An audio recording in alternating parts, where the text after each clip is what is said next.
ego is not only individual, but also collective. I'm really excited about this topic because it's such a juicy one. There's so much to say here. In this episode, I want to share with you a powerful lens for looking at social systems and understanding how they work. And that is the lens of the collective ego. Now, with personal development and self-actualization, a lot of what we do is we turn inwards and we focus on ourselves, on our own individual egos. And we've talked about this topic ad nauseum at this point throughout the episodes. But there's also a lot of value in studying yourself and learning the tricks of your own ego, learning your own self-deception mechanisms, and then starting to see parallels of that out in the social systems of which you are a part of and which comprise the majority of human life, if you think about it, are comprised of various kinds of social systems which also have a sort of ego. Such that once you start to understand the tricks of your own ego, you will start to understand all social systems. And this becomes extremely useful because you then become quite good at predicting why these systems are malfunctioning and also how to guide these systems to better levels of performance and higher consciousness, which is ultimately what we want. We want that individually for ourselves, which is where it starts. That's a good start. But then we also want collectively the same sort of thing.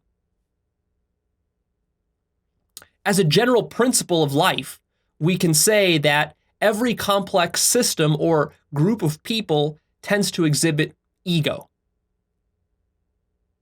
That's my claim. Now, what is ego?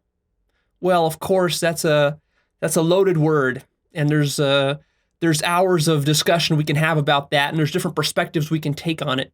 But for the purposes of this conversation here, let's keep it simple. For this episode, let's define ego as the irrational self-preservation instinct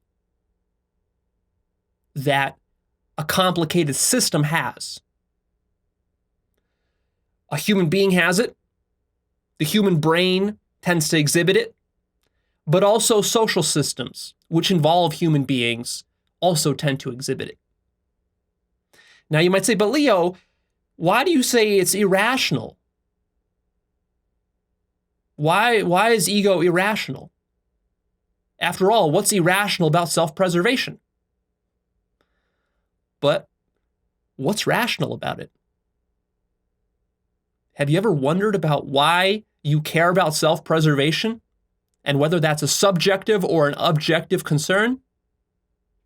What is rational about caring that you or your body survives and somebody else doesn't? What's rational about caring about protecting your family and your company and your corporation and your nation versus some other family or some other company or some other nation? Is there anything rational about that at all?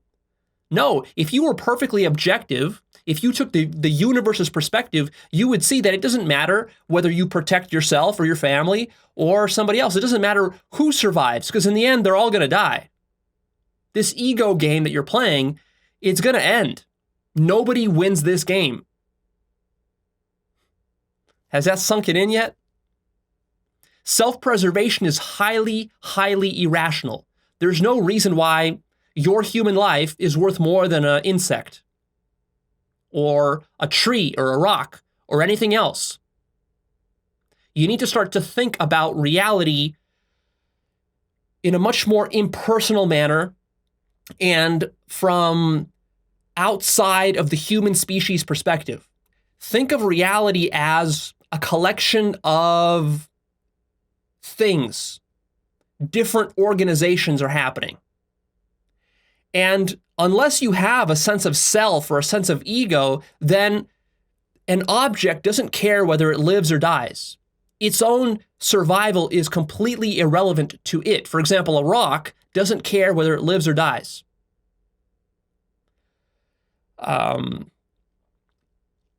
And many other things in nature don't care whether they are attacked or disturbed and broken up and collapsed and crumbled into pieces. So see, but then as life becomes more complicated, as objects and structures develop within life, then they need to build sort of defense mechanisms against the forces of chaos which are outside. And so therefore, you need to start to define an inside versus an outside. The inside is the thing that's being protected and preserved. That's the order that's being maintained. It's a highly ordered system. If you think about the human organism, or even an insect or an ant or even a bacteria, that's a highly ordered thing. It needs to maintain itself. It's constantly struggling and fighting against its environment. Now, what is the environment? The environment is simply defined as that which is not the thing that is trying to survive.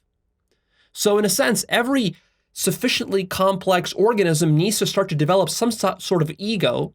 Now, maybe it's a very rudimentary ego, a sort of proto-ego. Maybe it's not fully self-aware, but still it needs to have a sense of self, because if it didn't, how would it distinguish between itself and its environment? And how would it know what needs to be protected and defended versus what needs to be attacked? How does it know not to eat its own tail if it doesn't have a sense of self? You see the problem here? And you see the problem is that nature is very chaotic. Stuff is always changing. Nothing is ever staying the same. Everything, absolutely everything is changing all the time. So this is a very tenuous situation to be in if you want to maintain a consistent order. And that's what ego is about. It's about locking on to some aspect of reality and then maintaining it that way. So don't think of ego as something that human beings have. Or like, oh, yeah, some human beings are egotistical. That's not what I mean by ego. I mean a much more general principle. We're talking about how life is constructed at all. All right? And I'm not just talking about biological life. I'm talking about any complicated system. I'm even talking about something like, let's say you have a religion. We can say that a religion is like an organism. It's alive in a certain sense. It needs to be able to organize and protect itself. Otherwise, what happens is that it gets taken over by the forces of chaos and it ceases to exist. So if something is in existence and it keeps existing for any significant length of time, for a few days, a few months, a few years, a few centuries, then it has to develop a system to maintain its integrity. Otherwise, what happens is that either the thing will crumble and collapse and dissolve entirely, which we might call death, or it will morph and evolve to such a degree that you won't be able to recognize it anymore, which is what we see with animal species. You take some sort of lizard or you take some sort of bird or creature and you rewind the clock 100 million years and that thing is unrecognizable. It's not the same as it was. It's a completely different thing. It's completely evolved. In a sense, you could say that it died because it evolved. That animal that used to live 100 million years ago doesn't live anymore. That's how it works. Unless it goes to extraordinary measures to keep itself intact. And that's where ego comes in. The more complicated a system becomes, the more sophisticated the ego structures become, until eventually, like in humans, it starts to develop a sense of self-awareness and self-reflection. And that comes with various pros and cons. So fundamentally, when you have a highly ordered object, never mind whether it's alive or not, if you have a highly ordered object or system, it needs a way of protecting itself, because the more order it has, the more fragile it is, the more susceptible and vulnerable it is to little things causing great errors. For example, if you take a human brain, which has tens of billions, maybe 100 billion neurons, all interconnected in a very specific way, you can't just go in there with an ice pick and muck around and change a few neurons here and there and think that everything's going to turn out fine. No, it won't. For your brain to be able to maintain itself, it needs to have a specific sort of structure within certain tight bounds, narrow bounds. Otherwise, you're going to become a retard or a psychopath, and you're not going to be able to survive effectively in life. So maintaining homeostasis becomes the number one priority of any complex system, whether it's a human being or some sort of organization, a collective organization. So let me give you some examples of these. What am I talking about when I mean collective ego? It's a lot of stuff. Let's make it very concrete. I'm talking about your family. I'm talking about any club that you're a part of, or a musical band, a sports team, a gang, a committee of any kind, a local church, a business, whether it's a small startup business with you and a couple of your buddies in a garage, or it's a giant multinational corporation that employs 50,000 people. It has an ego. It has a collective ego. An ashram or a monastery. Cults have egos. Religions have egos. Nonprofit organizations, political parties, labor unions, cities, grassroots campaigns, communes, even online forums and subreddits. Institutions like mathematics or science have an ego.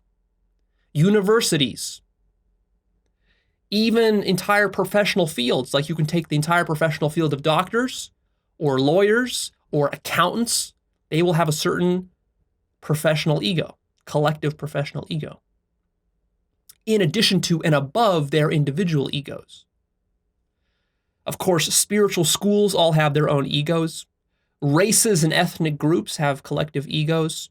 Nations, alliances like the European Union or the UN or NATO, those sorts of things.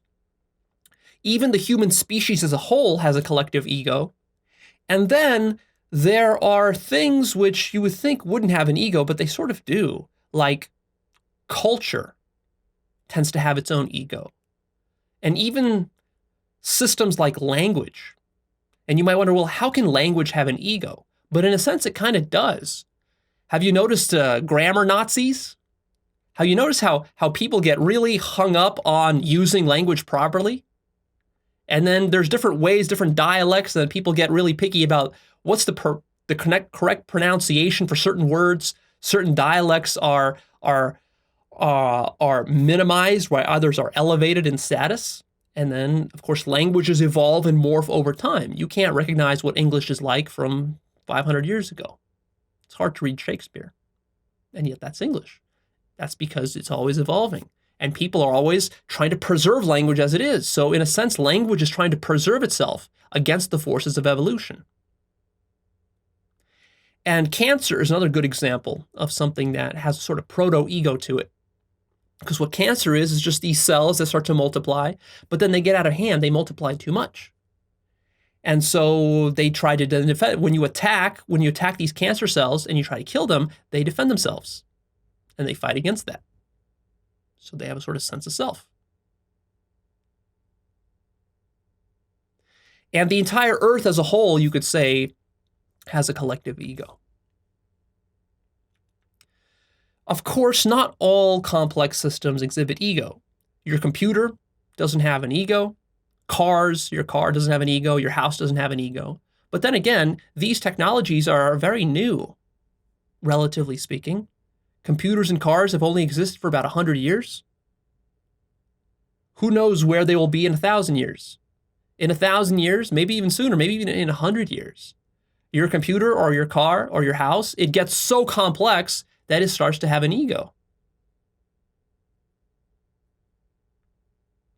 So what's required is massive complexity, not just complexity. Yes, your computer is complex. Yes, your car is complex and your house is complex, but not nearly complex enough. What seems to be required is a vast interconnectedness, the way that you get inside of a brain.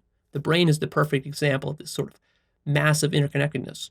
Or you link a bunch of brains together into some sort of internet type of system, into a network, or into a religious organization, or into a corporation, or into a nation, and then that acquires an ego. Because that's also networked in this complicated, multi-parallel sort of way. I want you to start to draw a parallel between your struggle for self-control in life and the collective egos all around you, which are also struggling for self-control. If you think about what life is at the most general level, it's all about self-control. It's the self trying to control itself, struggling with itself, fighting with itself. This is not particular to just you as a human being. Of course, you have your petty little struggles every single day. You get up and you're dealing with stuff. You're dealing with emails and work problems and financial problems, relationship problems. What are you doing? You're struggling to maintain a stasis within a general environment of chaos. Stuff is always changing. You know, your car is breaking down, your house is breaking down. You always have to fix this stuff up. Your relationship is deteriorating. You have to work on that. Your job is deteriorating if you're not working on that. Your business is deteriorating. Everything has to be worked and maintained. This is just a general principle of entropy. You're fighting against entropy. So you, of course, are familiar with the fact that you're struggling all the time. But are you familiar and are you really conscious that the same struggle within you is the same struggle that you see, for example, taking place within a religion like Christianity or Islam, or within a city government, or within a sports team, or within a new business startup, or within an alliance, or within the community of scientists and mathematicians, or within some spiritual school, or within an ethnic group or a racial group? Are you conscious of that? And are you drawing parallels? Are you seeing the deep interconnectedness in the mechanisms? There's an isomorphism between the mechanisms that are happening within you to maintain yourself and the mechanisms that are happening out there in all these systems. And of course, these systems are not separate from you. You're intimately involved in many of these systems. You're a part of your government. You're a part of your nation. You're a part of your ethnic group. You're a part of all these groups. They're not something out there that you can just point your finger at and judge. You have to also take responsibility for the fact that you contribute to all this stuff. Start to notice the similar dynamics that are going on. As you study your own ego with all the self-actualization stuff, your eyes should be opening to like, oh, wow, yeah, all this stuff is happening in me and all these tricks that I play on myself and all this need that I have for self-preservation, that's the same thing that's happening with that corporation over there or that government over there. And that helps to start to explain a lot of the evil that you see out in the world. Because you might wonder, like, well, how come that corporation is so greedy and how come that religion is so oppressive and so violent, and how come there's so much corruption in that nonprofit group over there, and all this sorts of stuff. You start to really appreciate that when you become conscious of that very same stuff happening within you, when you start to see the corruption within you, the struggles for self-preservation within yourself. I also want you to start to notice especially what happens. Draw the parallel between self-preservation running amok in your own life and running amok collectively. What do I mean by this? I'll give you an example. In your own life, your individual ego, for example, maybe you grew up in a poor family, in a poor neighborhood, but you worked hard, now you're doing well for yourself. But deep down, you still fear poverty. And so you work hard every day on your business or at your work, at your job. You're trying to climb the corporate ladder, whatever you're doing. You're saving money. You're looking out for all this stuff. But deep down, you're always afraid that you're not saving enough. And so you're working more and more and more. And every time, you're presented new opportunities, you're always going for the opportunity that gets you more money, more success. Because deep down, that's what's driving you, is this sort of fear. And you might say, well, what's the problem with that? Well, the same thing as with cancer. Too much of a good thing becomes a bad thing. Because you start to chase more and more money, and then your business or your work becomes just about money. And you lose sight of the higher consciousness values. If you're an artist, you lose sight of your artwork. If you lose sight of your creativity, you sell yourself out. You just go for more money. And then maybe you start to do shady stuff, borderline unethical stuff, gray hat sort of stuff. And then that devolves into black hat sort of stuff. And then you maybe start to do some illegal sort of stuff. And you start to do some fraud. And you start to do a little bit of this and cutting corners a little bit there and stealing a little bit from work and this and that. Your self-preservation instinct is starting to run amok. You need to start to realize the limits of that and stop it before it gets out of control. Because the fact is that you could become a billionaire. You could have $100 billion and you will still not have enough because fundamentally you haven't addressed the deep fear inside of you that you're still running away from, because that's what's really driving your ego. Your ego wants self-preservation to an infinite degree. And unfortunately, that's just not sustainable in many cases. So you start to see, if you do some inner work, some consciousness work, you start to become more aware. You start to see, oh yeah, I do have this fear. Let me work on that. Let me get to the root and to the bottom of it. And if I fix that, then maybe I won't be so attached to success and to money. And then I can kind of relax. I'm not going to be working overtime all the time. My wife and my kids aren't going to hate me because I spend all my free time working and I don't spend any time with them. And also my health is going to improve because now I have more time to go to the gym and I have more time to enjoy myself and I have more time to relax. I'm not so stressed and I can meditate a little bit, right? See, so you let go of the self-preservation instinct and actually what happens is that you start to improve. You start to thrive more. So it's not the case that to be rigidly attached to self-preservation means that you're going to live the best life possible. Not at all. It doesn't work that simply. Life is not so linear. These sorts of dynamics, they tend to backfire on you. Life is all about finding the right equilibrium and balance. So that's an example from your personal life. Hopefully that makes sense for you. But now I want you to start to see that all around you in the collective egos that exist. The exact same stuff is happening. It's happening within religions, within corporations, within governments. And you start to wonder, well, why is that religion so violent? Well, maybe it's because that religion is afraid of dying. It's afraid of its environment changing so radically. It's afraid of the new technologies and the internet and gay rights and all this sort of stuff. It's so afraid that it needs to defend itself. So what it does is it lashes out. And it goes and it proselytizes people at the point of a gun. Or it employs tactics to manipulate people. Because otherwise the religion would go out of business.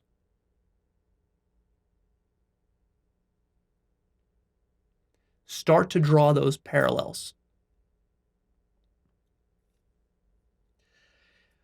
It's rarely talked about, this topic of collective ego, by spiritual teachers. And that's really a problem, because just working on your own ego turns out to not really be enough to understand life. Because life for human beings, because we're social creatures, we're hive-like, like ants or bees, the groups that we're a part of shape us enormously. And how we behave and how we think, in turn, feeds back and shapes the groups. Such that when we don't understand this dynamic of collective ego or the individual ego, and we don't link them together, then what ends up happening is that actually a lot of evil is created in the world. Collective ego is responsible for some of the greatest evils of all time. And hey, maybe you're going to become enlightened one day, and you think, okay, I'm enlightened and everything's good. I've solved all the world's problems. Well, not so fast, because even though you might be enlightened, your group still has a collective ego. Just because you got enlightened doesn't mean that your organization got enlightened with you. Your corporation or your nation or even your ashram or your monastery.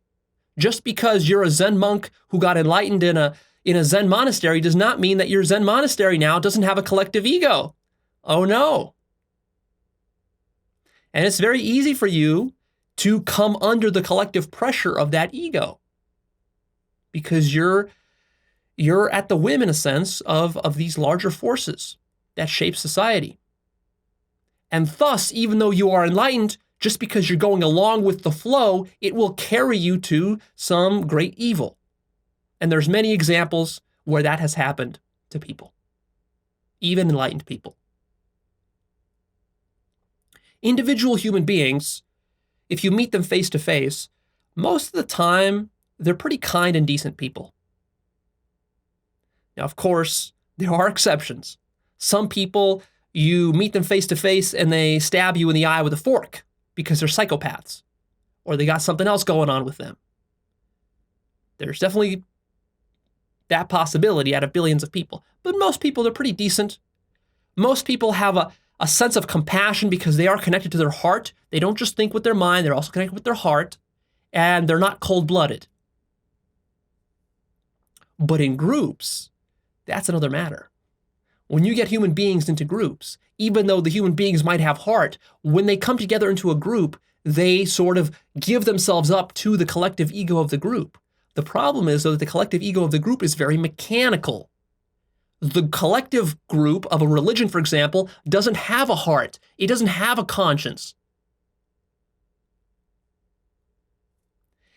And when you surrender yourself to that, when your individual ego gets identified with the collective ego, now there's this sort of bond, and you become like a child of the larger parent. You're sort of attached to it, the way that the wrist is attached to the arm, or the hand is attached to the wrist,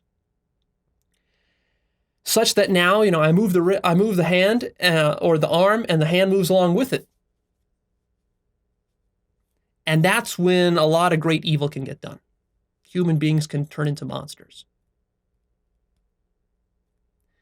And then you're not conscious. See, most human beings are not conscious of the egoic mechanisms within themselves because they've never bothered to look deeply inwards. Nobody has taught them how, the way that Actualized.org is trying to teach you how. So they're unconscious of their own self-deceptions and egoic tricks.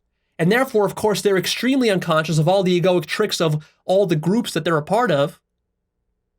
And then all hell breaks loose. So I want you to start to notice that the ego is a very general dynamic, and that it tends to operate in the same way at the individual and the collective level. It tends to use the same bag of tricks. So specifically, what bag of tricks does it use? Well, let's give you a little list here. And I'm not going to go into full depth on all of these because these are entire episodes all in and of themselves, and I've already shot episodes about some of this stuff, and I will shoot more in the future. But we got to give you this list and talk about some of this stuff a little bit. So here's some mechanisms. Self-bias. This happens at the individual level and the collective level, and that's true of all these mechanisms. Self-deception, dishonesty, secrecy, and lack of transparency. Oh, the ego loves that one. The ego loves secrecy. The more secrecy there is, the less transparency, the more the ego flourishes, because the devil loves to do his work in the shadows. In fact, that's the only place where he can really be effective, is in the shadows. That's why in organizations, whether it's governments or corporations or religious organizations, whatever, lack of transparency is always a problem. If you notice, it always leads to corruption and abuse of power. Why is that? Because the ego runs amok when nobody else is holding it to account. And the only way you can hold it to account is through transparency. And that's especially true with religious and spiritual groups, which is one of the reasons why with Actualized.org's forum, I try to keep all conversations public on the forum.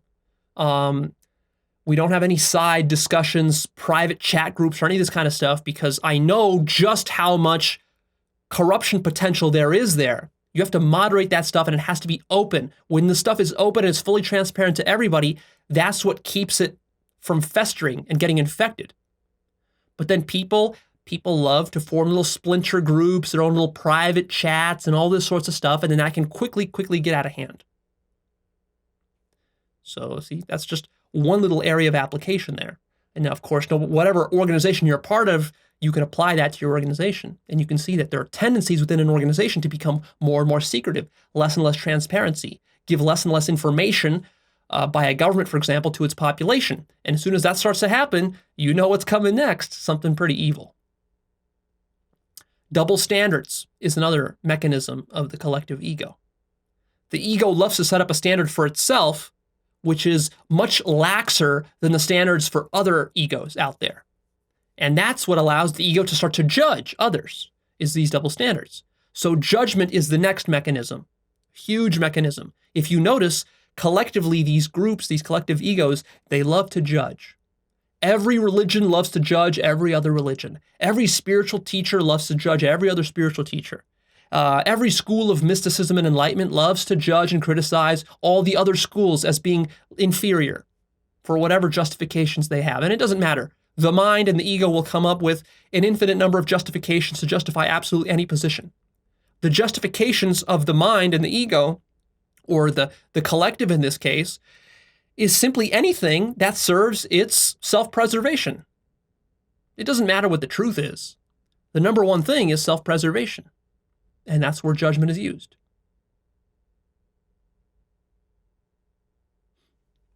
Other mechanisms include denial, projection, manipulation, and abuse of power. These are huge. Notice all of these in yourself. Notice all the deception, the manipulation, the denial, the projection within you, and notice it all around you collectively. Abuse of power is not just something that applies to governments. Abuse of power is something that applies to you. First and foremost, you abuse power. And it's because you abuse power, because you have not purified yourself enough, that collectively egos abuse power as well. To have a collective organization that does not abuse power is no easy thing. That means that organization has to be a high consciousness organization. It has to do work on itself, in a sense, in order to not lead to abuse of power. Another mechanism that's common to individual and collective egos is having base needs. Like Maslow's hierarchy of needs, the very bottom rung of the entire hierarchy is stuff like food, shelter, just very basic stuff, water, maybe sex, maybe some other kind of stuff like that. Well, guess what? Corporations also have basic needs. Governments have basic needs. Sports teams have basic needs. Churches and cults have basic needs. And you know what they're doing most of the time? Just like you are in your life, mostly they're spending 90% of their time trying to satisfy their basic needs. That's it. Think about it. What are most human beings doing most of the time? Just struggling, fighting with reality to satisfy their base needs. And same thing for most corporations and most governments. Start to see that. The reason that our governments are not better is the same reason that individual human beings and you yourself are not better. Because it's hard to satisfy your base needs and transcend beyond them to the higher consciousness needs. That's not easy to do. That requires self-actualization work. Lots of work, lots of self-reflection, lots of consciousness. Another mechanism is language and categories. This is huge. Notice that all groups construct their own languages and use language as a tool to advance their own self-preservation. Now, language is a deep topic, and I'll shoot specific episodes on language. But language allows you to create categories. It allows you to set frames and to define situations. You use language in order to judge people or to judge other groups and organizations. You use language to manipulate. You use language to deny, to project. You use language to frame things in favorable ways to yourself. For example, a corporation could be stealing from the taxpayers, or a corporation could be exploiting people. A corporation could be polluting the ocean. But then they're going to use language and categories through language to frame what they're doing in such a way such that it doesn't appear like they're doing anything wrong at all. They're not going to call it pollution because that's got a negative connotation. They're going to come up with some other word or language for it. They're going to create some other kind of category to justify it. Justifications happen within language. Also notice that every group develops its own jargon. This jargon reinforces membership within that group. It creates a sense of identity. Just by knowing the jargon, you feel like you sort of belong.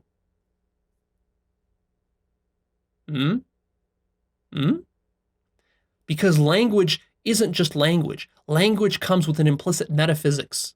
And this metaphysics shapes how the ego, or the collective ego in this case, looks at reality. And by changing how it looks in reality, that changes how effective the ego is at manipulating this reality. So language is critical, which is why there are PR departments in big businesses, and they're masters at language, using language to manipulate.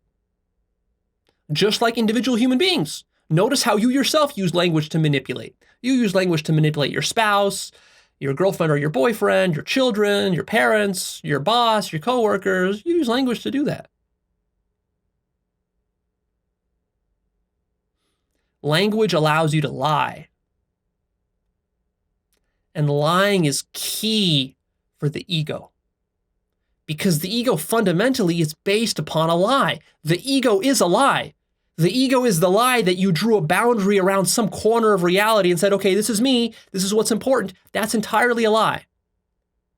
But since you're living that lie now, you got to kind of roll with it. So that massive core fundamental lie necessitates further lies to maintain the lie. So it's just like a snowball of lies. And that's why you have so many corporations and organizations and governments lying to you. Of course. Of course religion lies to you, of course. Because the whole thing is predicated upon that. Otherwise it would die. Your very life depends upon lying. Lying to others and also lying to yourself. Notice that corporations and organizations and governments, they don't just lie to you as the consumer or the citizen on the receiving end of the lie. They lie to themselves. They lie to their own employees and their own members. The church lies to its own cardinals and priests, first and foremost. Only secondarily does it lie to you. Another mechanism is ideology and paradigm blindness. Every collective ego uses ideology, just like almost every individual ego does. Ideology is huge. The whole idea is to indoctrinate someone into some way of thinking such that then that ideology becomes the thing that sustains. It's like the software that sustains the hardware. And the whole idea is to create this bubble that's isolated from the rest of reality. It's a fragment. And that's what ego is trying to construct. It's trying to create this sort of isolated walled garden, this bubble, such that you can't see outside of it. And that's what's happening with science, with religion, with government, with political ideology, with economic philosophy. Like, it doesn't matter what it is. It's building paradigms. Other mechanisms include narratives, identity, and a sense of history. Notice that every collective organization, if it has any degree of success, it starts to develop a narrative of itself. In the same way that you have a narrative of your own life. You think you were born in such and such a city, and you went to such and such a school, and stuff that happened to you. All of that is a fiction that your mind invented. But corporations and governments do the same. Governments spend a lot of time orchestrating and crafting, engineering the history of the government. How did the United States government come about? It was the founding fathers and the Declaration of Independence, and it was so idealistic, and they were so brilliant, and it was all based on freedom and overcoming tyranny. You build this up. You build up this identity through these narratives, and then you construct this history, but of course it's a very selective history. It's not fair at all. It's not objective at all. You're cherry picking the stuff you need to preserve and to aggrandize this structure. Your narrative will be the most positive narrative that could exist that will help to maintain this structure. Including even a narrative of being a victim. Because being a victim and having that narrative, for many people, that's a way that they survive, is by developing this victim identity. And many organizations and groups develop victim identities or other kinds of identities. That's just one trick. There's many different narratives that you can develop for yourself. And corporations, what are they big on? They're big on branding. Why do they brand? Because a brand is the image, it's the identity of the company. And that becomes important. The brand itself in a business is really the most valuable part. It's the brand, how well people know you and what your brand represents. And that needs to be manipulated and constructed in the same way that individually, as an individual person, you also have a sort of brand. You have a reputation. People think of you in a certain way. Do they think that you're a cheat? Do they think you're a murderer, a rapist? Or do they think that you're sweet and nice and that you're kind and you give to charity? And so what do? You play into that self-image. And one of my most popular and most watched and most highly rated episodes of all time is How to Stop Caring What Other People Think About You. And that's because you care so much about how people think about you. Why do you care so much? Because you have this self-image and you have this identity. And the whole important thing is that you got to project a good identity out into the world, because if you don't project a good identity that other people accept, then you're going to get ostracized, and that's going to directly affect your ability to survive and to live.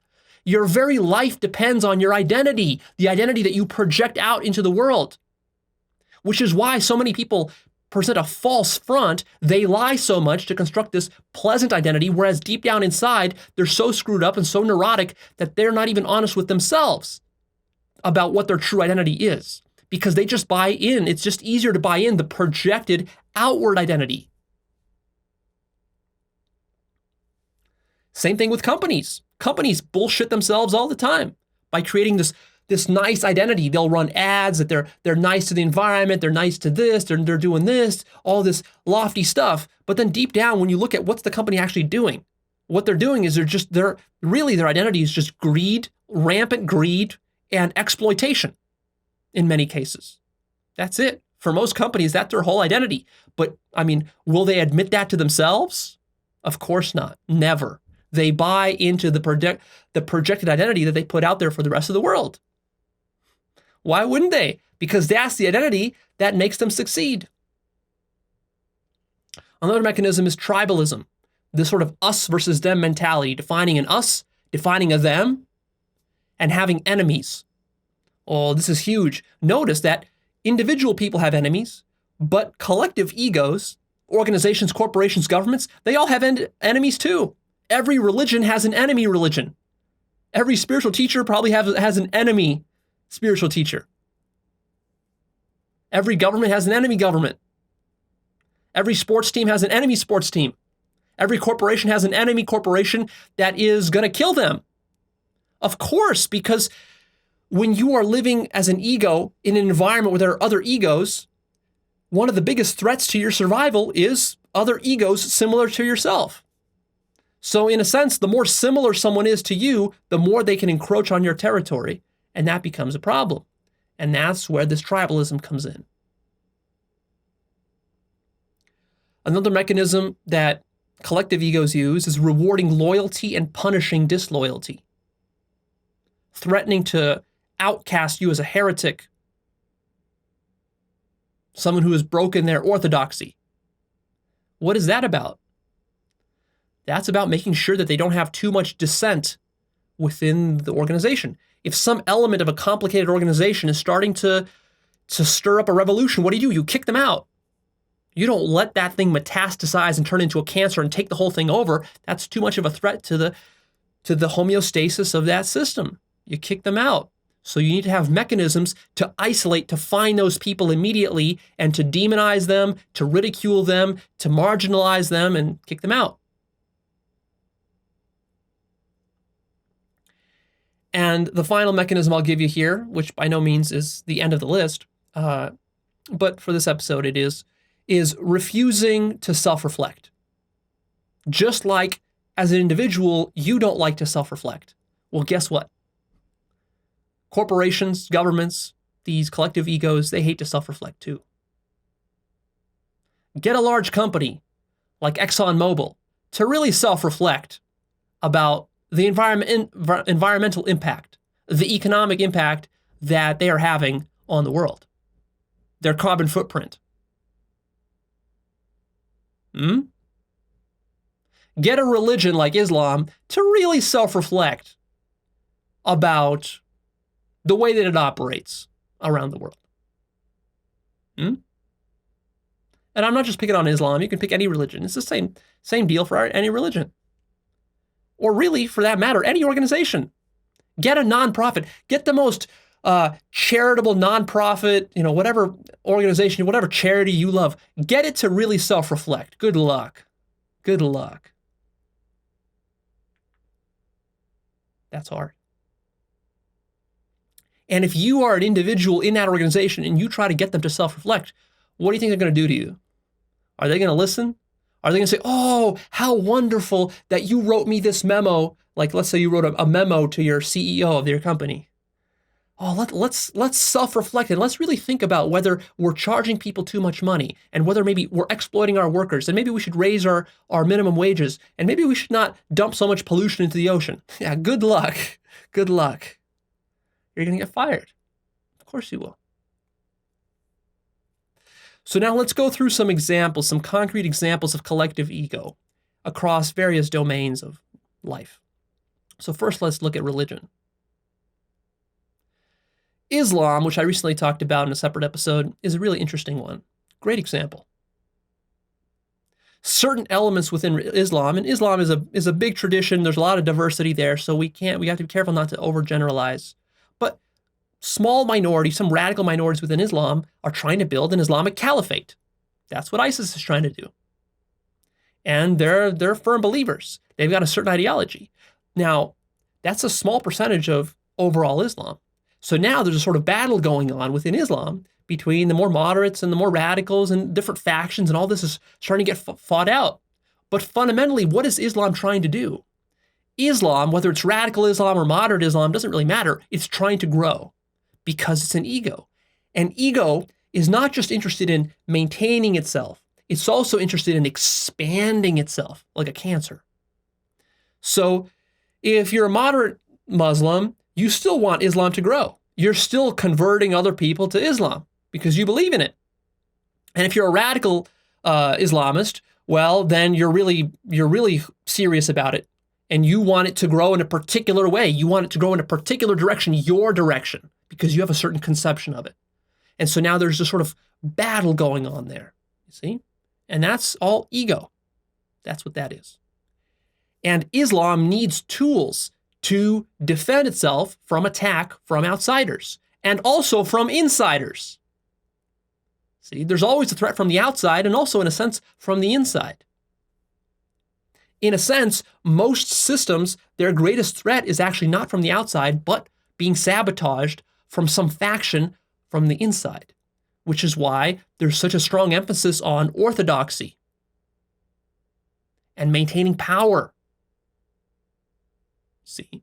And so these radical Islamists, what they want is they want a really pure, strong strain of Islam, which domineers over everybody else, because what is that? That's pure ego. That's what ego loves to do, is it loves to dominate and domineer. It's authoritarian by its very nature. Ego is all about control and manipulation.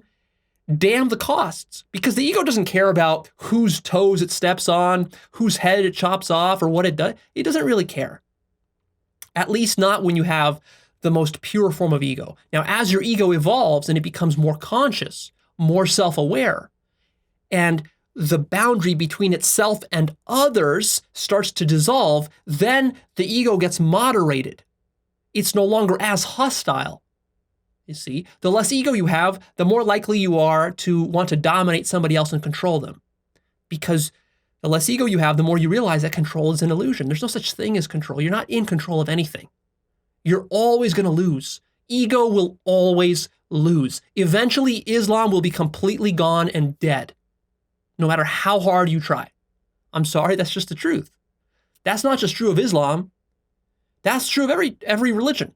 Every religion will ultimately die or become so corrupted and so transmuted through evolution that it will be completely and utterly unrecognizable, which is already really the case. In a sense, you could say that modern Catholicism, modern Islam, modern Judaism, it's dead. It's died thousands of years ago.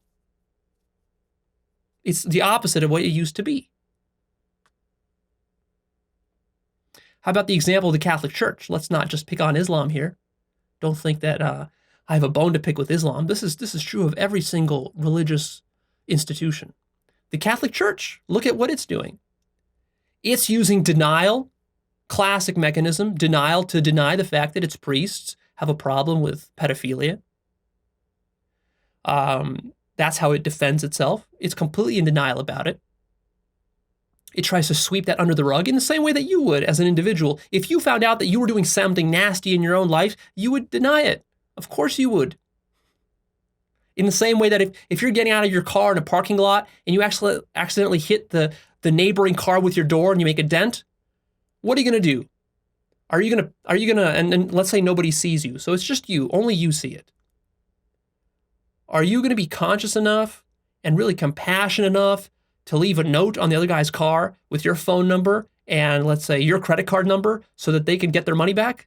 No, of course not. If they don't see you, you're just going to sweep that under the rug and say, it's just a little scratch. Oh, it's just a little scratch. It probably only cost him $10 to fix that. Oh, it's not a big deal. I don't want to inconvenience him by leaving this note. I don't even have a pen with me. It's okay. And then you just walk away, drive away.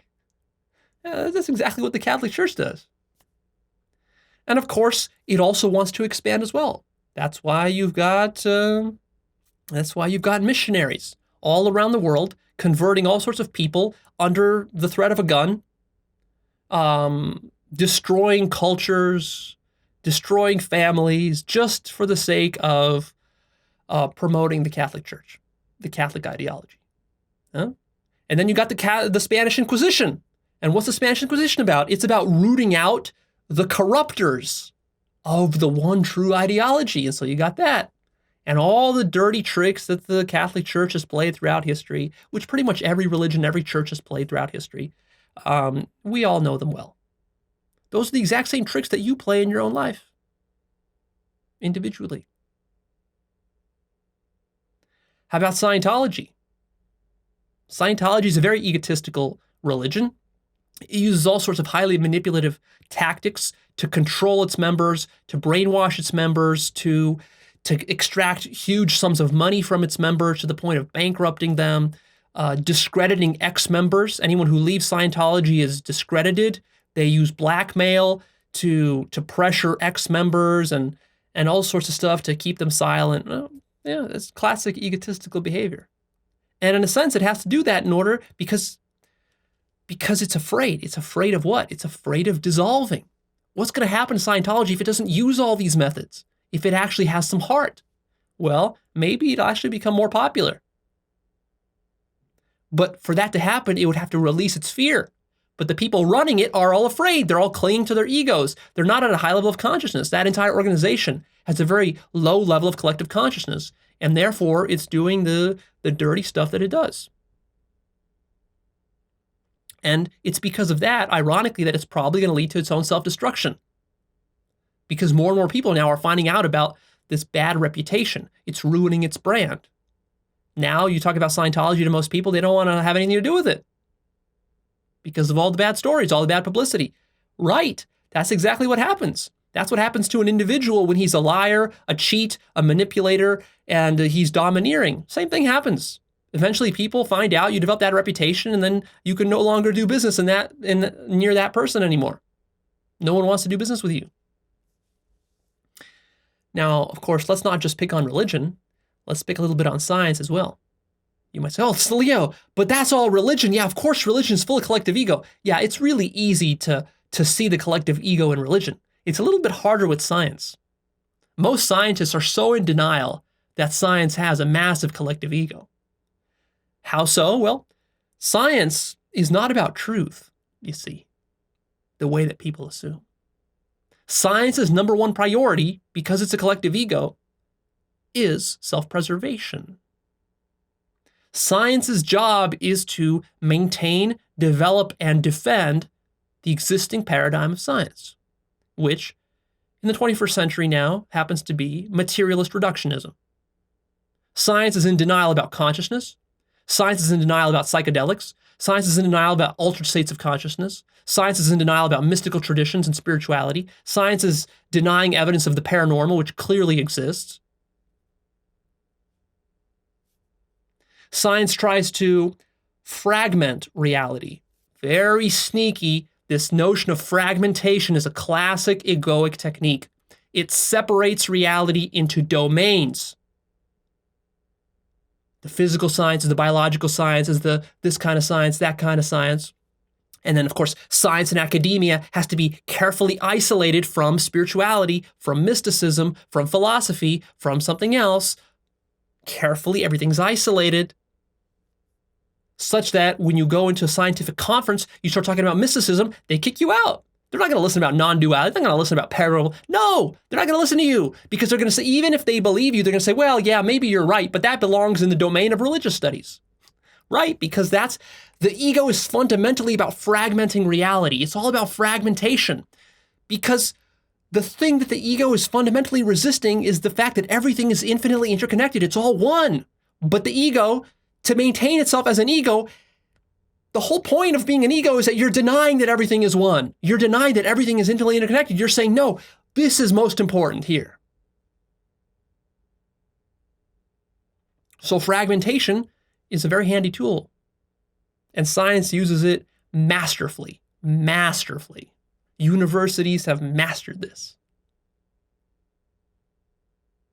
Science defends itself and tries to frame its narrative as it's the one and only source of truth, the one and only true method of understanding the world. That's anything but true. But nevertheless, that narrative is still there, and most scientific people believe in it, even though it's patently absurd. In fact, science will never get you to the ultimate truth. But try explaining that to a dogmatic scientist. The mistake is that scientists falsely assume that their science is about truth. No, it's not. It's about self-preservation. It's a collective ego. And if you carefully turned inside and really studied your own ego, you would clearly see that. It would be obvious to you that those same mechanisms are operating within science. But of course, most scientists, they don't turn inside because, again, they've used fragmentation to say that, well, science has nothing to do with psychology. Science has nothing to do with my own level of consciousness. Leo, science is objective. Right, because you fragmented and separated scientific pursuits from your own emotions, your own consciousness. So, of course, that looks like it's true for you. In the same way that to a religious person, it looks to them that their little bubble of religion makes perfect sense of the world. Of course, it doesn't. But that doesn't matter. The truth doesn't matter. The ego doesn't care about truth. If the ego cared about truth, it would allow itself to die. How about the domain of politics? Tons of examples here, especially lately, really good ones. You can see ego on full display right now in our politics. The entire rise of the alt-right and this Trumpism phenomenon, and the entire phenomenon, the fact that Donald Trump is even involved in politics. What is that? It's an ego backlash. That's what that is. Nothing more. That's what the alt-right is. It's an ego backlash. You can talk about economic factors and socio-political and racial factors and all of this. And sure, yeah, that's right. But when you really understand non-duality, you understand what ego is, how it really works. You just look at the whole situation from a big picture perspective. You're like, yeah, that's just an ego backlash. That's all it is. It's an ego backlash against 8 years of Obama. And in a sense, all what conservatism is just, it's a clinging to the past. Make America great again. Right, yeah, that's the ego trying to maintain itself. That's what it is. And the ego loves to do an ego backlash. After big changes come, you have the first black president, that's a big change for many people. Of course, many of them don't like that. And I'm not saying that that's the only factor. There's other factors. It's not that simple. But fundamentally, it's an ego backlash. It's an ego backlash against progressivism. It's an ego backlash against all this sort of stuff that's happening. Gay rights are becoming legitimate, and civil rights are becoming legitimate. There's always an ego backlash. Look through history. Every single time there's big progress, there's an ego backlash. And how do you really verify that's the case? Study yourself. Study your own personal ego backlashes. Do a deep meditation retreat or take a deep psychedelic trip, and then notice what happens the next week. You have a massive ego backlash. And then you're like, oh yeah, of course, that's exactly what's happening with our nation as a whole.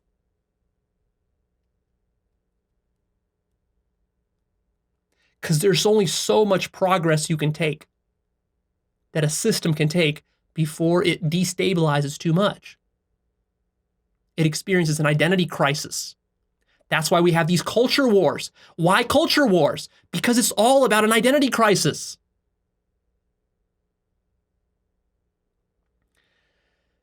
But of course, liberals are also guilty of plenty of ego as well. The Democratic Convention, Democratic Party rigs the democratic system, or the democratic primary process, for example, against progressives, because the Democratic Party is sort of entrenched in the sort of centralist and doesn't want to go too left-wing, too progressive, so it rigs against that. Hillary Clinton was involved with that against Bernie Sanders, for example. Great example of how that works. So we can expect the Democratic Party to try to maintain the Democratic Party. The Democratic Party is corrupted with all sorts of lobbyists and pro-corporate interests. So, of course, that's what they're trying to maintain. They don't care about creating the best country. It's not about creating the best country. The alt-right is not about creating the best country. It's not about the truth. It has nothing to do with that. It's all about defending their view of the world and defending themselves. Their very existence is on the line. Same thing with the Democratic Party. Gerrymandering is a really good example of how the collective ego works. So gerrymandering is redrawing the districts inside of a state or county so that it's in your favor. That's precisely what the ego is about. This is like the epitome of egotism, is gerrymandering. You redraw all the rules so they favor you. And then on top of that, if anybody comes and contests your redrawing of the maps, you contest their contesting of it, which is what happens, like in Pennsylvania, like they had a big gerrymandering case there lately, and the Supreme Court in that state struck down the Republican gerrymandering, but the Republicans are fighting it. See, because it's not about honesty. It's not about having fair elections. Nobody cares about that. It's all about gerrymandering. That's how the ego works. And of course, that particular example is Republicans, but Democrats also do gerrymandering. So it's a problem on both sides. How about the Iraq War? What was that all about? You could say, well, there were all these complicated factors to the Iraq War. No, it's very simple. From a non-dual perspective, it's just an ego backlash to 9/11. That's all it really is. Now, you might say, but Leo, like Bush and the neocons, they had plans. Maybe they wanted to invade Iraq even before 9/11. And, it's all about the military-industrial complex and all of this. So how is that an ego backlash? That seems like self-interest. Well, obviously it's self-interest and that's ego in and of itself. But I'm saying the entire nation experienced an ego backlash after 9/11. See, the way that an ego works is that when it gets attacked, it reacts. And oftentimes it reacts in unconscious and knee-jerk ways. And that's exactly what happened after 9/11. Now, sure, maybe Bush and Cheney and the neocons, they had this sort of desire to go start to invade countries and maybe go back into Iraq. There's some evidence that they wanted to go back into Iraq even before 9/11. 9/11 was sort of just the catalyst for that. But would they have been able to do that were it not for 9/11? Maybe. You can make the case that maybe they could, but it would have been much, much harder. What they did is they exploited the sort of collective egoic consciousness, which was wounded at that time, and they exploited it and created a sort of us versus them enemy sort of mentality. And then they went and they started to wage their war. They probably would not have been able to get away with that unless 9/11 happened. Because otherwise, the collective system, the Senate, the House, it would not have approved the war. And people would have protested it too much. But because 9/11 happened and the whole country was kind of feeling wounded, didn't know what to do, felt angry, felt afraid, these very base fears, base emotions and desires and needs, their very survival felt threatened. Now, all of a sudden, now we can justify all sorts of lashing out and projection and all sorts of selfish stuff. And so that's what happened. Let's look at the domain of government. The government, for example, outlaws psychedelics. Why does it do that? Is it because psychedelics are harmful and evil? No, of course not. Psychedelics, if the government would allow them, And if the government actually supported them and actually distributed them, helped to distribute them and helped to advertise them, psychedelics would destroy the current government. It would destroy the entire capitalist economy and capitalist system. Like, radically decimate it. So, of course, it's not in the government's interest to promote psychedelics. Not only that, it outlaws them and actively demonizes them. Lies about them, just pure out lies, completely unscientific. We have tons of scientific studies which show all the benefits and the safety of psychedelics, completely validated both empirically and theoretically and in all sorts of ways, clinically and individually. It's all been validated over the last 60 years, but the government still says that these are illegal Schedule I substances which have no medical or clinical or scientifically proven use. Complete nonsense, but hey, the government doesn't care about the truth. The ego never cares about the truth. It cares about preserving itself. How about the government suppressing minorities? Almost every government, not just the US government, almost every government suppresses minorities. Always has, pretty much always will. Why is that? Because the majority constitutes the majority of the ego, and that's what's trying to maintain its power. So of course it's going to suppress minorities. And of course, as minorities get more power, the majority will start to feel threatened, which is a huge factor to this rise of the alt-right. It's just an ego reaction. That's all it is. How about the expansion of federal power? That's a good example, especially if you're a right-winger and you think that I'm ragging too much on right-wingers here. Well, look, here, I'll say something a little bit more towards your liking. The federal government has been expanding its power for the last 300 years. Since the founding of this country, the federal government has been expanding its power. Originally, the United States was not supposed to have a federal government at all. But, we were kind of forced into it. Is an agreement of convenience, but then federal power grew more and more and more and more. And states' rights, these days, states' rights, even most Republicans these days don't really believe in states' rights. Just some bullshit they say when it helps them. But, and if you're a right-winger, if you're conservative, maybe you're a libertarian or something, then you want to go back. You want to roll that back. You want to roll back the power of the federal government. But the federal government is ego. That's collective ego. It's growing. Of course, it's going to grow more. It's not going to grow less. It's only going to grow more. Because the more complicated a system gets, the more fine control it needs over itself. That's what a lot of libertarians and right-wingers don't really understand. When you have a very sophisticated system, you cannot roll back all the regulations and all the rules and just go back to simple Wild West style living. It ain't gonna work. It ain't gonna work. Can you imagine if you decided to do that, for example, with a biological organism? If you said, oh, well, I don't want all these controls and all these rules and all these regulations within my body. I mean, after all, there's hundreds of trillions of cells in my body, but I don't really want to inconvenience them. They want to be free. All these cells want to be free. Well, if all the cells in your body were going to be free and do whatever the fuck they want, you'd be dead. Can't do that. In order to have a very complicated system that functions like a well-oiled machine, you need a lot of rules and regulations and limits in place. It's all about limitation. It's the opposite of freedom. Order is the opposite of freedom. You know what true freedom is? It's chaos. True freedom is no ego. Just by the very fact that you're trying to be an ego is you are enslaving yourself.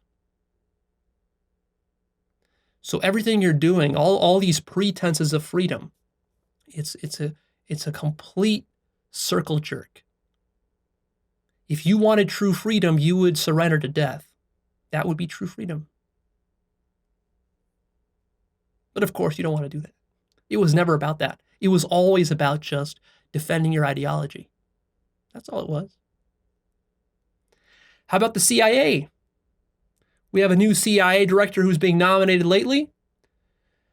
Seems like she has credible accusations of being a torturer, supporting torture, supervising torture personally, videotaping torture, of the CIA doing torture, to innocent people, by the way, in many cases. And destroying evidence of this torture. Why would the CIA want to torture and then destroy evidence of the torture? Because the CIA wants power, wants control. That's what ego is all about. It's all about control, and it's all about thinking that your control is justified. It doesn't matter who you use your power or control against. The ego doesn't care about that. So it wants to torture, and then it wants to hide the fact that it's torturing. And it wants to do all this secretly. So when you have some whistleblower revealing the fact that some of these government programs are doing torture or secret surveillance, and you have someone like Edward Snowden who reveals this stuff, what is he called? He's called a traitor. Why is he a traitor? Because he went against the ego's self-interest. That's the greatest crime the ego, the very shallow, very condensed ego, that's the worst thing that you can do to it, is you can betray it. Because that is an affront to everything the ego is about. The ego is all about just pure, unadulterated, unself-reflective selfishness. And any sort of attempt to reveal it, to shine some light on it, is going to be immediately smashed and crushed and quelled, if possible. Which is why the U.S. government right now is trying to kill Edward Snowden. They're gonna try to extradite him if they can, and if they do, they're gonna probably try him. And are they gonna give him a fair trial? Of course not. And then if they convict him, they're gonna execute him under the acts of treason. Of course, he was revealing truth. He was being a whistleblower and trying to make things more transparent. But that doesn't matter to the ego. How about corporations? Let's make sure we include some of these examples. ExxonMobil has been hiding evidence of global warming data for over 30 years. Internally, they did their own studies using their own scientists and concluded over 30 years ago that the effects of all this burning of oil and all this sort of stuff and all the activities of ExxonMobil will be raising and contributing to global warming. They themselves know about that. But of course, they kept all that stuff silent. And now in certain states, they're actually suing ExxonMobil, like New York State, I think, is suing ExxonMobil for this sort of fraud that they've been committing. Of course, because it's not in ExxonMobil's self-interest to reveal facts that will undermine its own business. Of course not. In the same way, when you go to a job interview, are you going to voluntarily disclose that you have some sort of deep problem or some sort of deep incompetency, which is going to disqualify you from this job? Of course not. You're going to present this fancy resume with all this doctored up stuff. Everything's going to be made good. Like, oh yeah, you have 5 years of experience at this company when in fact you only worked there for 3 years. And you worked at this company, but really that was somebody else's company that you just kind of put your name on, and you say that, oh, you started that company, but really you didn't. So you pad up your fucking resume. So that's what ExxonMobil is doing. Just same basic thing. How about the tobacco companies denying all the damage that their products did? Of course, denial is strategy number one for the ego. How about, have you heard in the news these patent wars that happen between these giant corporations like Google, Apple, Samsung, Oracle, Microsoft, and so on? What is that about? These companies are hoarding thousands of technology patents against each other. And as soon as one of them doesn't have enough patents to outweigh the others, then that one starts to sue it. And these patents can be, because they're so broadly used and billions of dollars at stake, one of these lawsuits can cost you $5-10 billion, massive amounts of money. There's so much money there.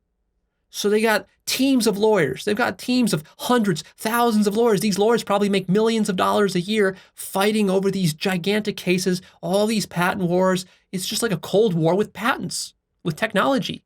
That's what it is. And these companies are buying up smaller companies for their patents and all this sorts of stuff. What is that? That's just ego, collective ego.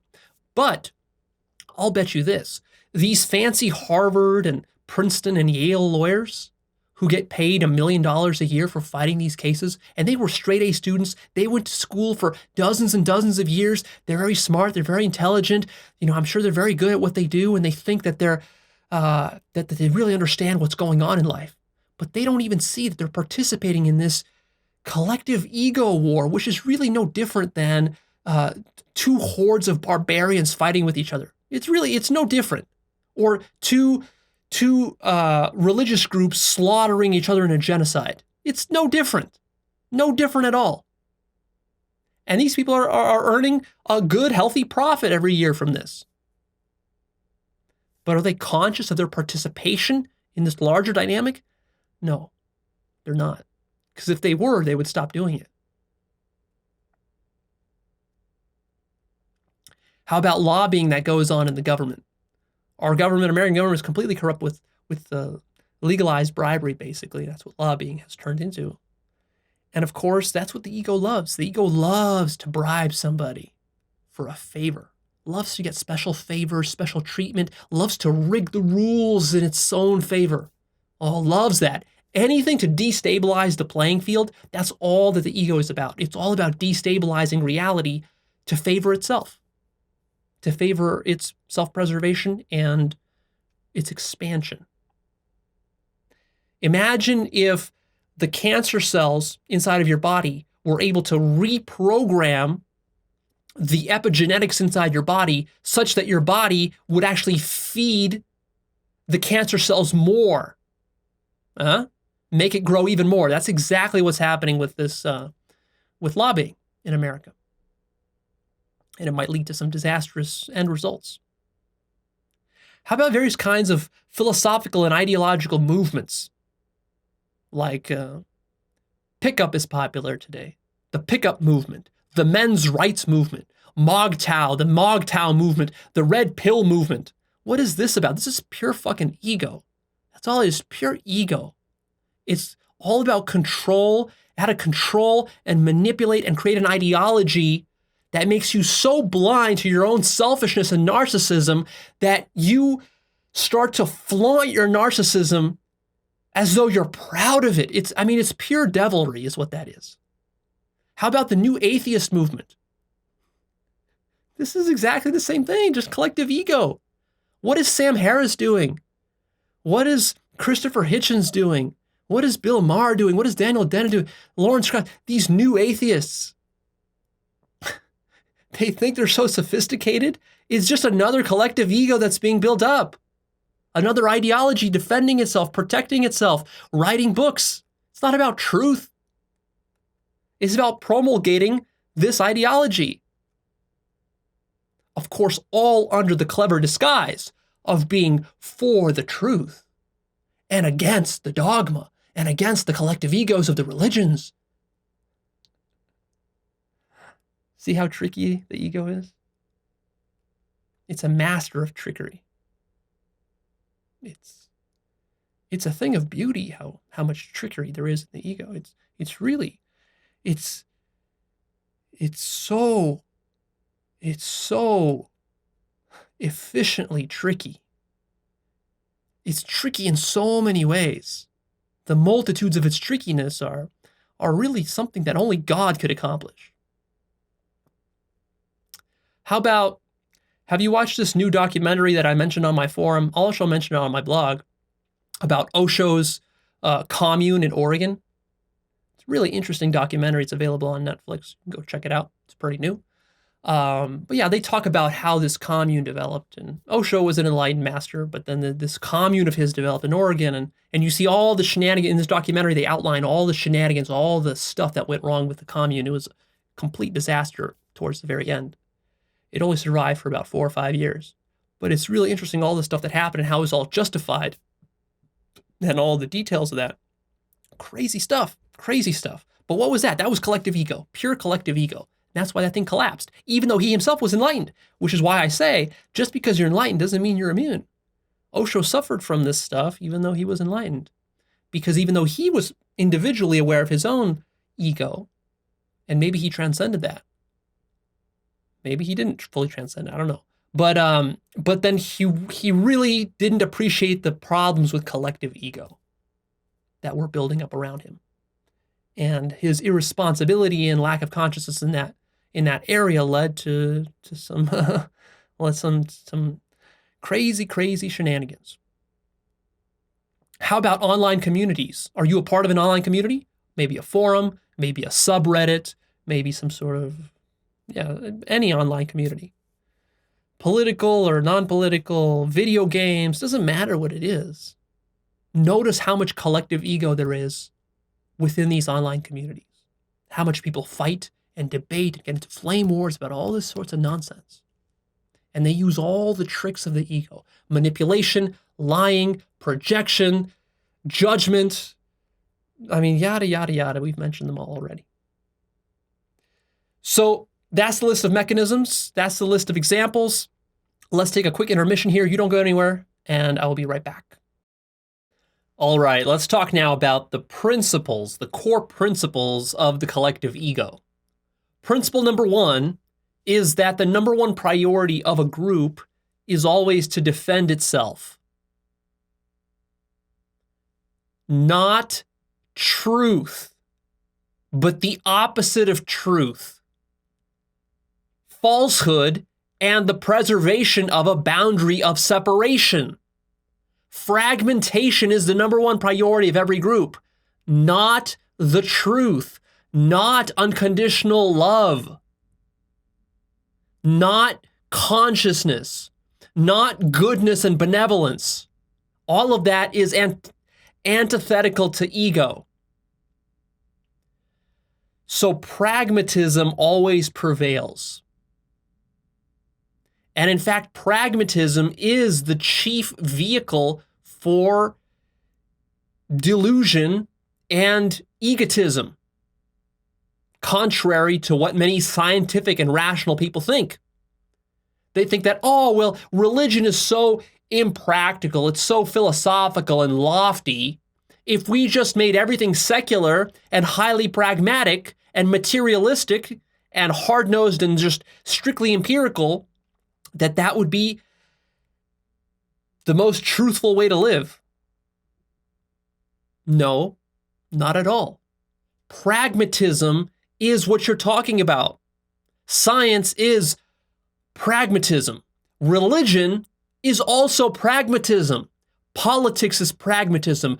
Business is pragmatism. Capitalism is pragmatism. It's all about pragmatism. And what is pragmatism about? It's all about serving the ego. That's what's pragmatic. It's what's useful for the ego's survival. And that's all the ego really cares about. Now, the more the ego evolves, the more it starts to open up to possibilities beyond pure pragmatism.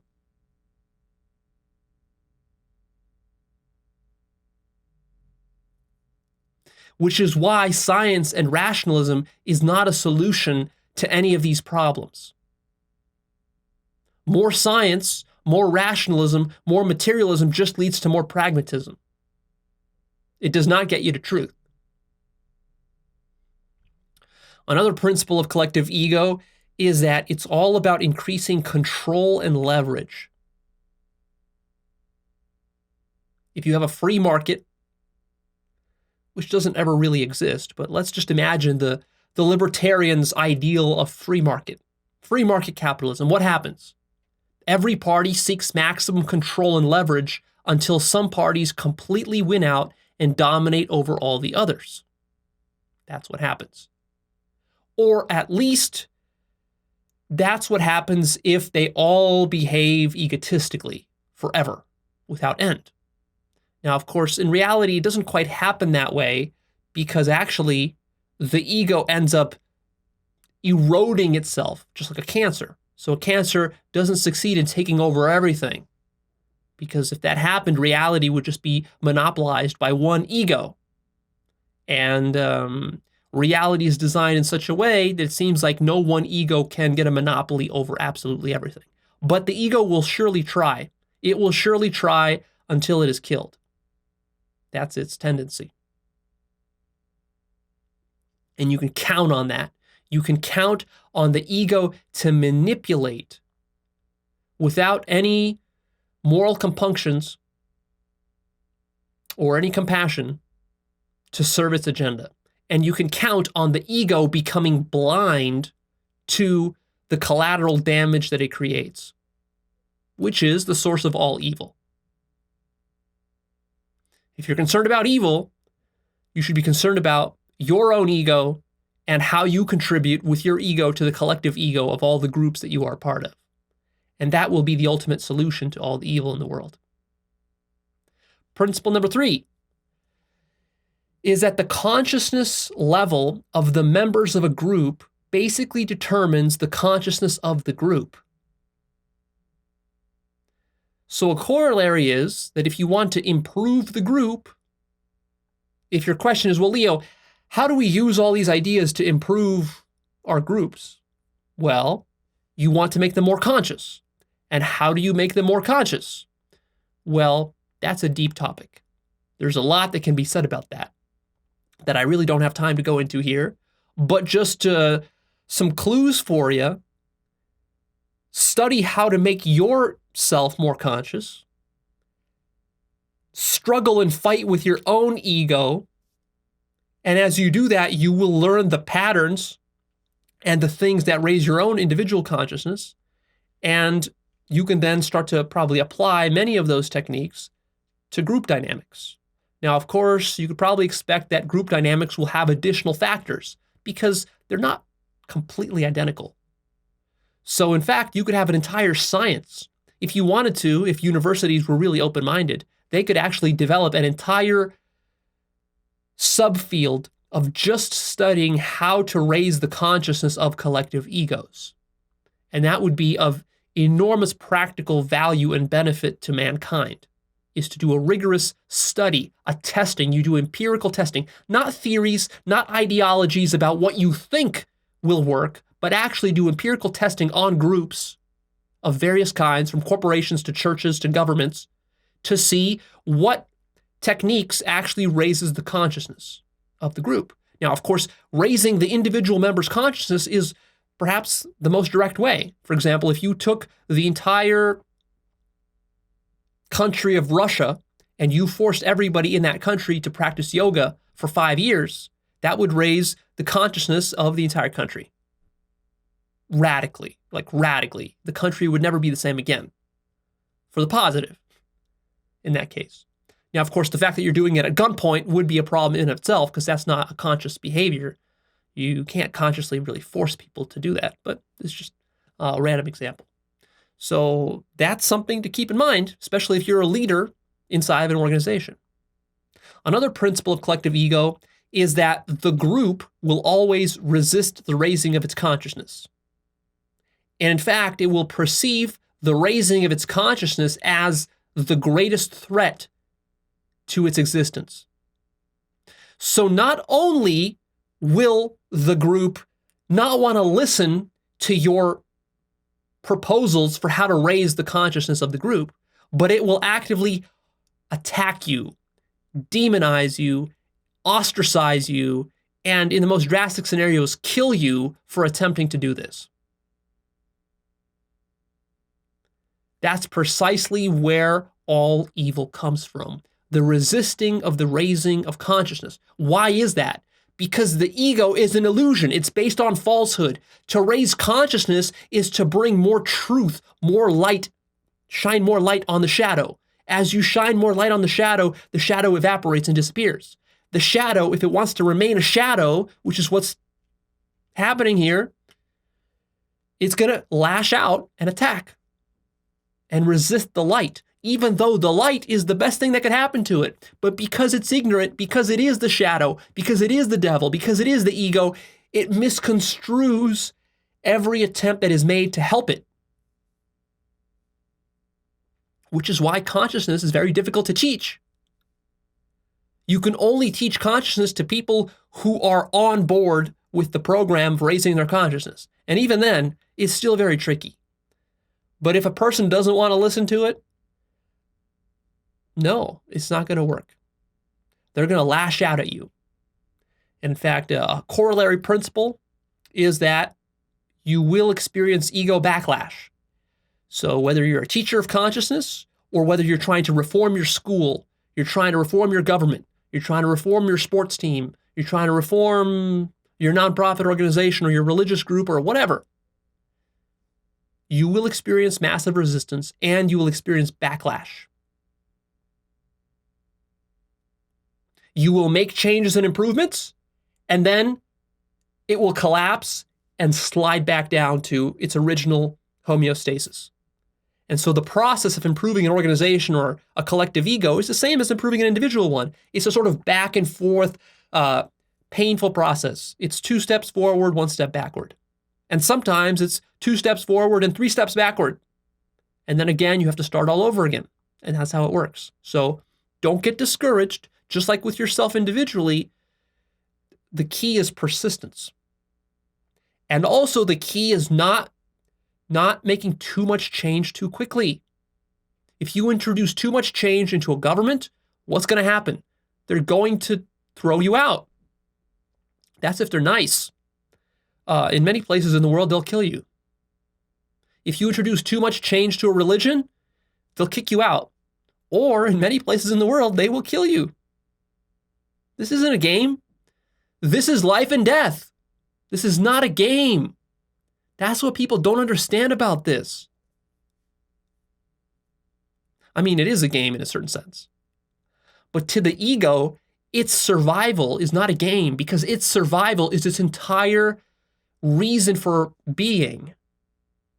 So to it, seriousness is defined relative to it being able to survive. So the ego will love to laugh and make jokes and all this sort of stuff as long as it's not threatened. As soon as it's threatened, all the jokes and all the laughing quickly stop. Shit gets real serious. Another principle of collective ego is that it is always engaged in fragmentation and splintering, which is why if you study all these organizations, you always see fragmentation and splintering within all collective groups.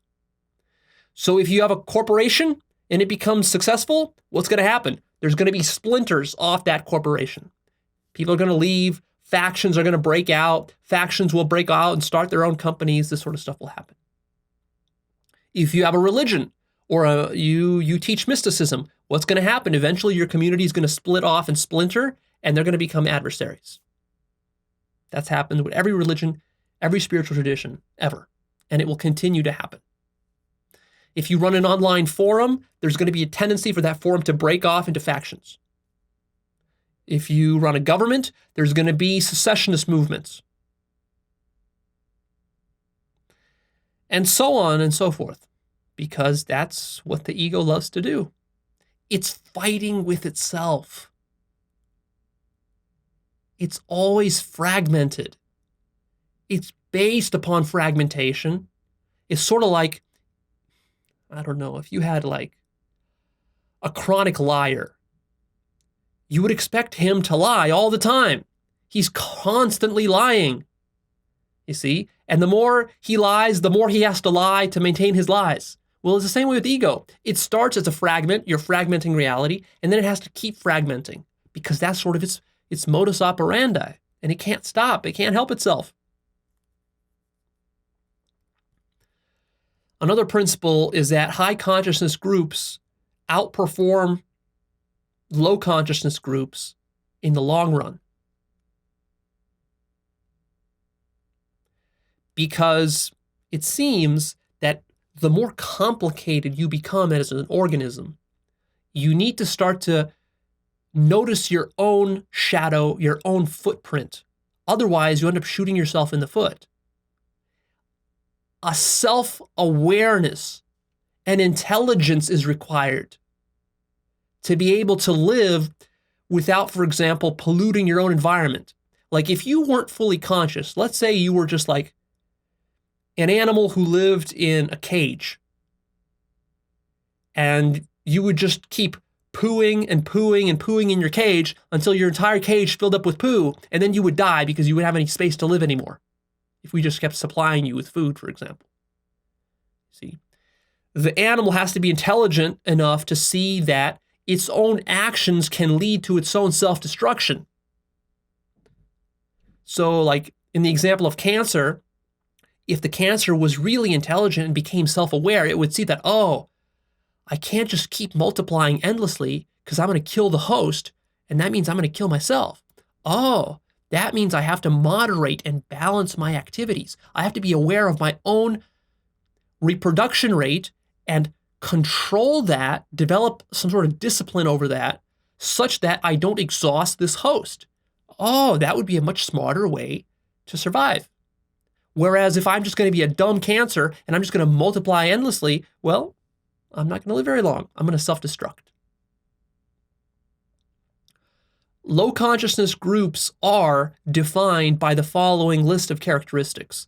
They tend to be materialistic, aggressive, violent, dysfunctional, neurotic, at conflict with themselves, tribal, lacking innovation, very rigid, very ideological, anti-democratic, untruthful, manipulative, coercive, enslaving, mechanical, greedy, heartless, abusive, dogmatic, thinking in the short term, corrupt, propagandistic, power-hungry, and judgmental.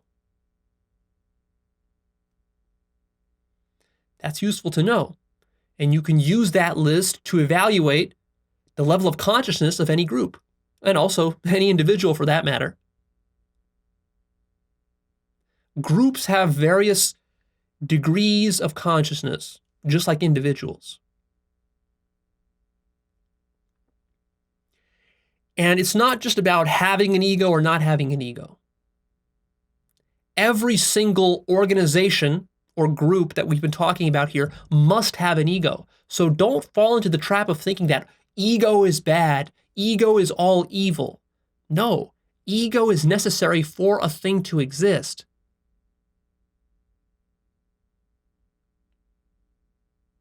So you can't just completely get rid of ego and live in some fantasy land. Not for an organization. Now, we've got enlightenment for individuals. That's a whole nother can of worms. I'm not going to get into that here. But for organizations, we're not talking about enlightenment. So organizations have different degrees of ego. Now, the question is, how conscious is this ego? How big of an ego is it? How condensed and contracted is it? If it's very, very contracted and very condensed, in the worst case scenarios, it's going to be extremely materialistic and utilitarian to the extent of being violent and authoritarian and dictatorial and just absolutely power hungry, and it's going to slit everybody's throats. That's in the worst case scenario. As it becomes more aware of its surroundings, it starts to play nicer. As its circle of awareness and sense of responsibility expands more and more and more, it loosens its grip and need to control. And it becomes less fearful, less angry, less power hungry. It starts to surrender these things. It's surrendering itself to reality. The ego is getting thinner and thinner and thinner and thinner. And that's what we're aiming towards. So I want you to see that there can be big differences between groups and what their egos are. For example, you can have the KKK, which has a much more contracted ego than something like the civil rights movement. And you can see that reflected in their thoughts, in their speech, and in their actions, how these people behave. But of course, now you can break down the civil rights movement into different components of the civil rights movement. And you can see like Martin Luther King had sort of one strand of civil rights movement, which was the more peaceful, higher consciousness version.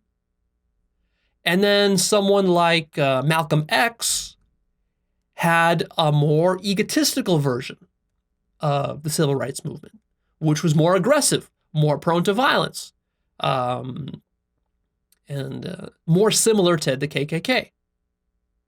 See, but overall, the civil rights movement was more conscious than the KKK. And you can do these sorts of comparisons for all sorts of different corporations, different governments. You can see how conscious are they.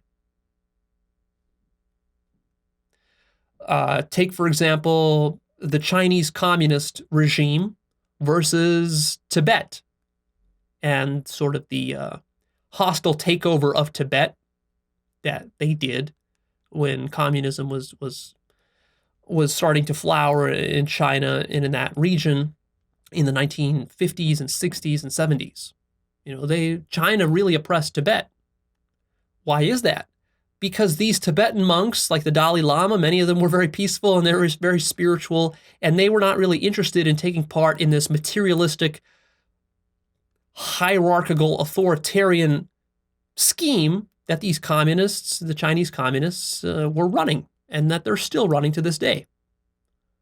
And so there's a fundamental clash between the consciousness of the Tibetan monks and the unconsciousness of the Chinese communist government.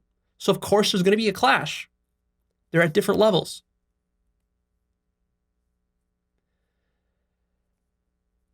So the goal here is not to criticize all the different stuff collectively you see out there and to say, oh, look how egotistical our government is, and look how egotistical the communists are, and look how egotistical the capitalists are, and the corporations, all this. That would be falling into the trap of just more ego. When you're doing that, what are you doing? You're just judging. You're falling into that very same trap.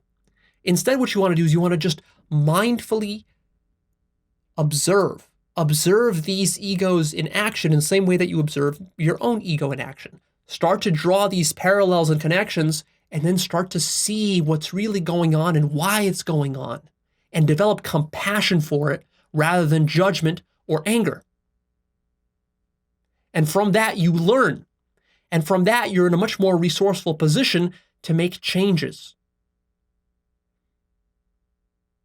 You're really robbed of your power when you start to try to make a change as a knee-jerk reaction, like what the alt-right is doing, or what the Nazis were doing, or what any kind of group which is in an ego backlash against something that they don't like, something that's threatening their ego. That's them playing the ego game. What needs to happen is you need to sort of rise above. It's not about taking sides. It's not about saying, oh yeah, the civil rights was great and the KK was bad, or the Chinese communists, they're evil, and the Tibetan monks, they're all good. No, the Tibetan monks also have ego. As a community, some of them might be enlightened, okay, great, but as a community, they still have ego. And they still have egoic abuses. Don't think that they're innocent in all this. They participate. And they, in a sense, they need to have an ego because their ego is, even though it's more evolved, it's still what helps them to survive. They still need to have a sense of boundary.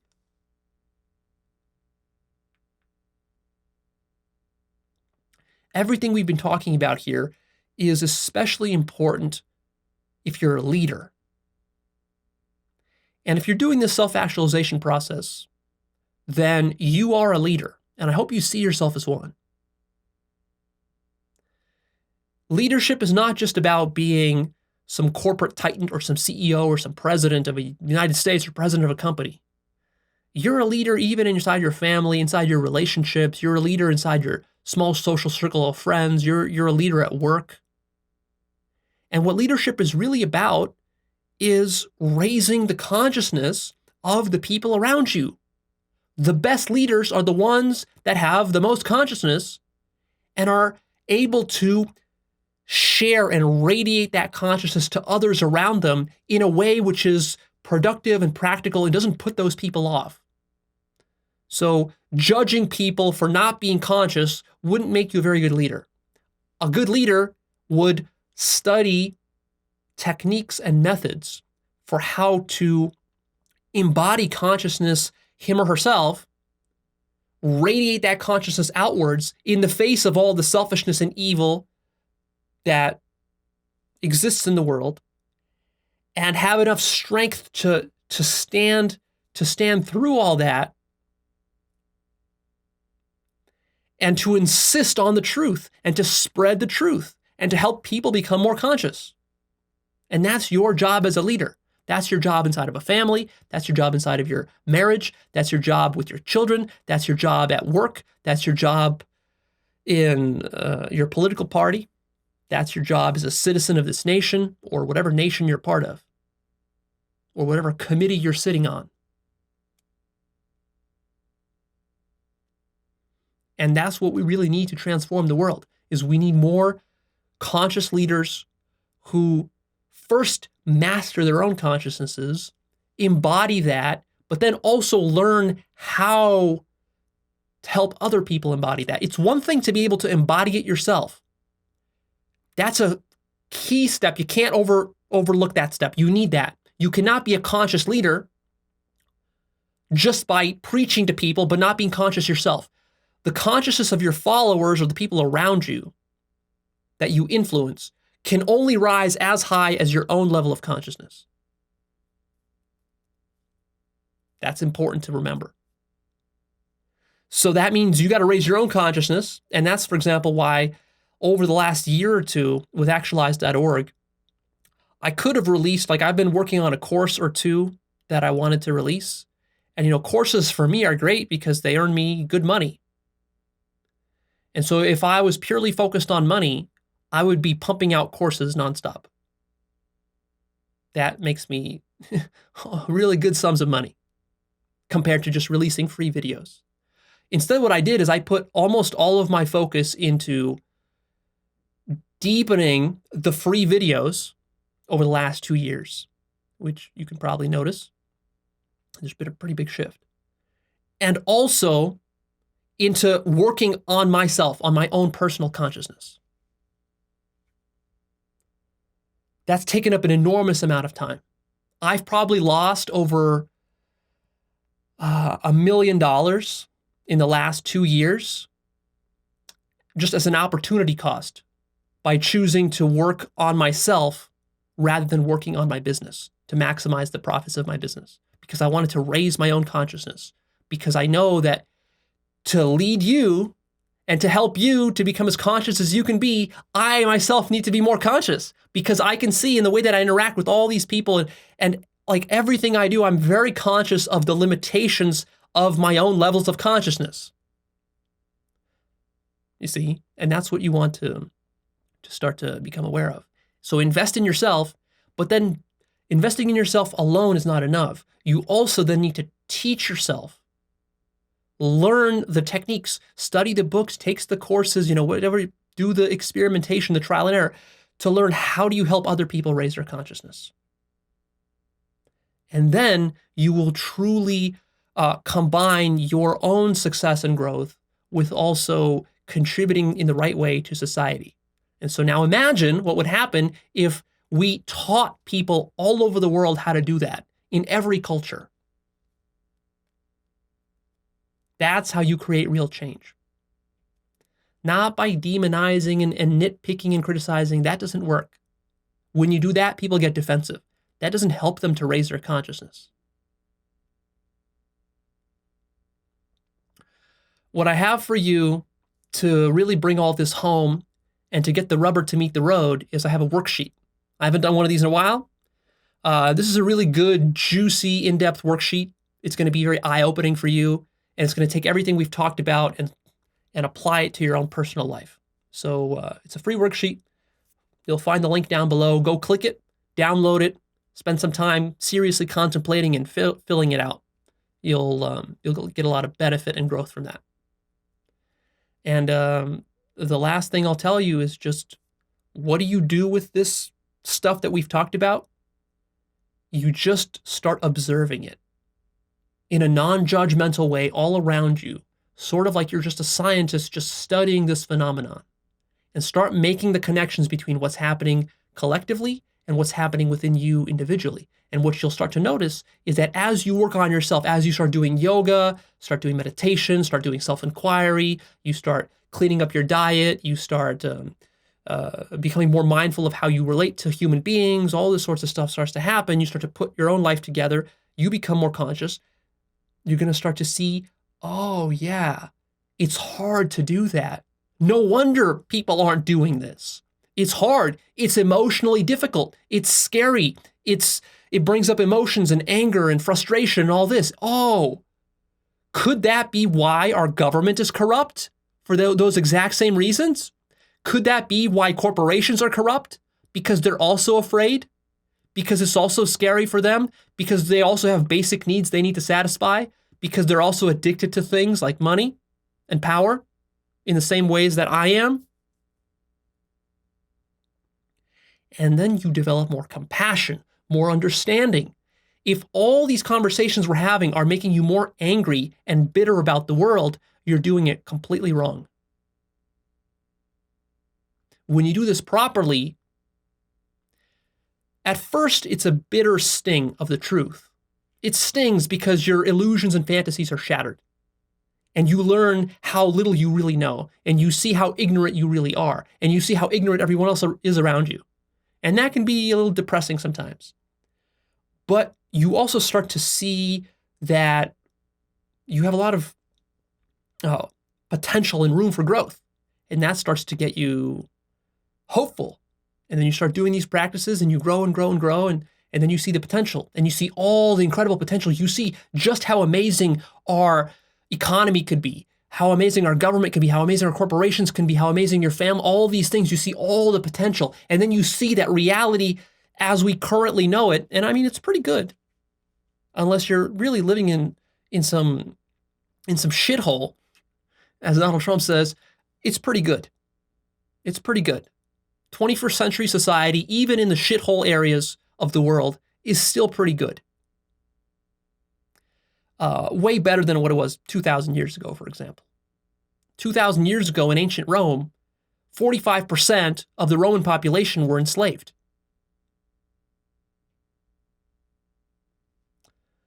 So it's pretty good. But then you start to see the potential. You start to see where the human race will be in 1,000 years, in 10,000 years. It completely blows your mind. The potential is incredible. Then you get excited. Then you see that you have potential to contribute to that. And in fact, that's why you were born in the first place, is to contribute, to become conscious, to become a leader, to develop a life purpose around this, to customize it to your way of wanting to interact with reality. And then you build your entire life around that. And you align that with your life purpose. And then your self-actualization, your personal growth also becomes about growth of the whole community. And then that inspires you and that motivates you. And you've got so much motivation and so many ideas that you would need many lifetimes to actualize them all. And that's where we need human beings to be. That's where you need to be. That's the ultimate vision of what we're doing here with Actualized.org. We're bringing all these pieces together.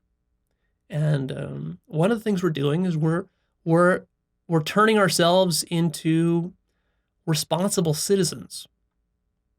One of the reasons that our governments are so dysfunctional and corrupt is because our citizenry is so ignorant and so unconscious and so poorly educated. And of course, that's not an accident. The government doesn't educate you for very good reason. Our education department is being dismantled in the United States right now. Why is that? Because that's how the devil works. The ego works to destroy or sabotage any mechanisms which might ultimately lead to its undoing. So what the ego or the devil is going to do is it's going to go for the light source, and it's going to try to sabotage the light source because the shadow is afraid of the light. So the devil runs around with a hammer breaking all the light bulbs. That's basically what's happening. And that's what the Trump administration basically is. Trump is a walking narcissistic ego, and all the people that he's appointing into power are just basically devils with hammers that are trying to break these light bulbs. Now, I'm not saying this to pick on him, to demonize him. I'm not saying this from a position of bitterness or anger. I'm just talking about a general dynamic of how ego works. It's not about Trump. It's not personal. If you're a fan of Trump, I mean, I'm sure you're going to think that I'm biased and that I'm liberal and all this sorts of stuff. But no, we're just talking about consciousness here. These are meta dynamics way beyond any kind of political debates. It's not about being a Democrat or Republican. We're talking about something much, much larger.